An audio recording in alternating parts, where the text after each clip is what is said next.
ngaye nange singa kyaginga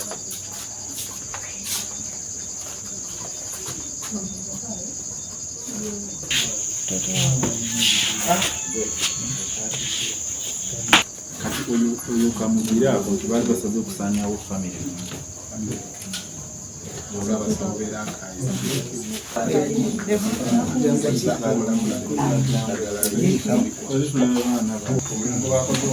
naye eryo eddagala lyo si ddungi.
nga nze nafumbira ebijanjaalo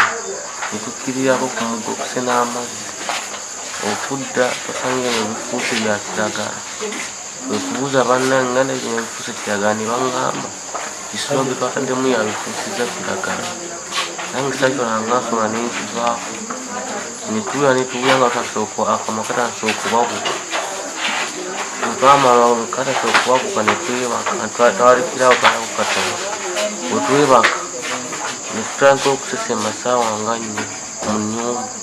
netugoloka okufuluma wagula oluti twasangawo akacupa ka parakwati n'omulamula ne stokisi bagijja kuwaya waggulu nga naye bagisibyemu eddagala. Bateeka ebijanjaalo ku kyoto netukkirira ku luzzi netuvayo nsanga ebijanjaalo bifuuse bya bbulaaka n'amanda bya kiragala netwebuuza ati abamu abaana ne bagamba twataddemu kisula mungi awo ne seeka naye najja seeka ne tumugamba ebijanjaalo byafuuse seeka n'agamba mwataddemu kisula mungi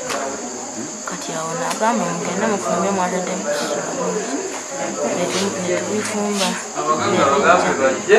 netubisiika twamaze obisiika netufumba n'emmere netulya awo netubeerawo netwebaka ekiro awo netutandika okusesema seeka naye yasooka okusesema awo nange nenzirako netufuluma wabweru awo ku mulyango nga bataddewo akacupa ka parakwati n'omulamula n'eddagala mu sitokisi seeka ye n'abijjawo n'afunamu obuteeka. Imaamu adde yakuŋŋaanya abaana abasiraamu ng'abasomesa mu luwummula ng'abaleeta n'abasomeseza wano ku ssomero ng'era bavunaanyizibwa ku ye abadde ajja ssaawa 6 n'abata ku ssaawa 10. Kati abaana abamu abadde asula nabo ewakaawe kati obuzibu obwo obw'okufuna obutwa baabufunira waka ewuwe. Naffe wano kusomera abaana badde basomera tuli mu bweraliikirivu bw'amaanyi kuba omuntu eyakikoze sitiiba asobola okujja n'akikola ne wano era ku ssomero. Ng'ekitundu ekyamazima tuli mu bweraliikirivu bw'amaanyi kuba kirabika nga kigenda kiri continuous kuba n'ewalala kyali kirabiseeko oba omuntu akikola ali omu oba abantu banjawulo kuba tuzze nga tukiraba. Yinza n'okuleetera oluusi abaana baffe okukola ki okusaliika ku muwendo kuba olwedde abaana badde basomera wano eddiini. Oyo bwe yamala okubatega yayanguwa naye ku mulyango akacupa n'akateerawo ddala n'assaako oluwaanyi omulamula n'assaako ekifundikwa ky'eddagala. Tetumanyi kigendererwa oba kyali kyakutuubya tuleme kugenda mu malwaliro. Mulamu wange n'ankubira essimu n'amugamba agoberere n'omwana we ow'obugomula Faruku baanywedde obuto babawadde falakwaki gundi baakasanga waawo nga omwana oli omulenzi akumaani ng'ali bubi nga bamuyoddeyo gy'abadde abudde ng'asesema bamutuusa ku ddwaliro ku kitanda kye batandika omukolako nakkakkanamu kati ne tubeerawo mu mbeera eyo ekintu nga kibanyoola bwe bakkakkanamu bwe kibanyoola bwe bakkakkanamu basesema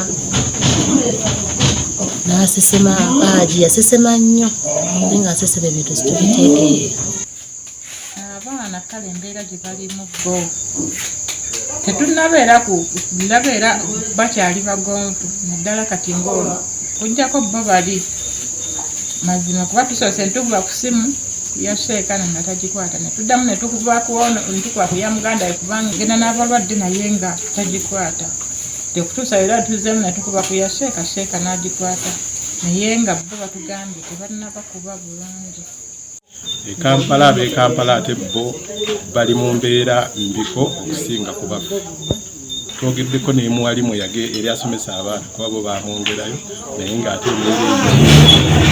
eyeeraliikiriza. Ekalezo bateddeyo batusome eddiini olw'omumala oluvannyuma nga bamaze okusoma eddiini bakome kuba badde bawezezaayo wiiki bbiri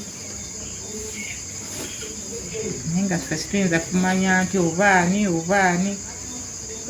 abantu babaana gye badde basomera tetulina gwe tumanyi era tetubamanyi nnyo. Omuntu gwe tubadde tusinga okumanya tusinga kumanyayo Sheeka gwe twawezeza abaana baffe. Twalina okuba nga waakumpi naye tetumumanyi kuba tayinza kuba nti yava wala ate tetuyinza kuteebereza nti gundi oba gundi omuntu gwe tutaalaba naye nga abasawo beeraakaali twongera nnyo okubeebaza badokita bonna ne bano abaana abaobusawo bakoze omulimu munene nnyo olabika nti bazzaawo obulamu bw'abaana bakoera tusiimira ddala. Njagala okwebaza DHO Rakai Mwami Saku Moses olw'okubeera nti obuzibu buno bwe bwazze namukubidde essimu mu bwangu ennyo n'aweereza ambulensi yaffe ya Rakai negenda ekibanda ne piikinga y'abaana bano ne baleeta neera kantwala omukisa guno okwebaza sitaafu ya Rakai abasawo bakoze ekyamaanyi ennyo okujjanjaba abaana bano oba bazze nga embeera mbi nnyo naye kati okutwalira awamu embeera nnungi. Nabwe kityo njagala okuwooninga bannarakayi mwenna olw'emize gino gitandise okujja okubeera nti muwa abaana obutwa so tugenda kukola okunoonyereza singa omuntu yenna n'akwatibwa nga yabadde mu kikolwa kino tugenda muteeka mu kkooti amateeka gamukangavule nga bwe kisoboka tetugenda kuddamu kukkiriza muntu yenna kubeera nti bakola ebikolwa bwe biti bizza nnyo ekitundu emabega ate nga abaana babadde basoma so tukivumira nese kuvumirira yenna era buli muntu yenna abadde asuubira okuddamu okukola ekintu ekyo amateeka ku luno gagenda kubalamula. Njagala okusaba bannannyini masomero oba ne famire awafumbibwa ebyokulya nti mufeeyo nnyo okuzimba ebifo awafumbirwa emmere twewale abantu abatuukawo ab'enjawulo. Tusaba abantu mwenna awafumbirwa emmere kibeere ekifo ekyo nga kigazeetingiddwa abantu bonna tebatuukayo at least famire yokka nga yetuuka mu ffumbiro emmanju so twewala okuba nti buli muntu yenna atuuka mu ffumbiro oba oli awo buno bwalituuseewo naye olw'okubeera nti effumbiro libadde nga buli wamu otuukawo tewaliwo fensi.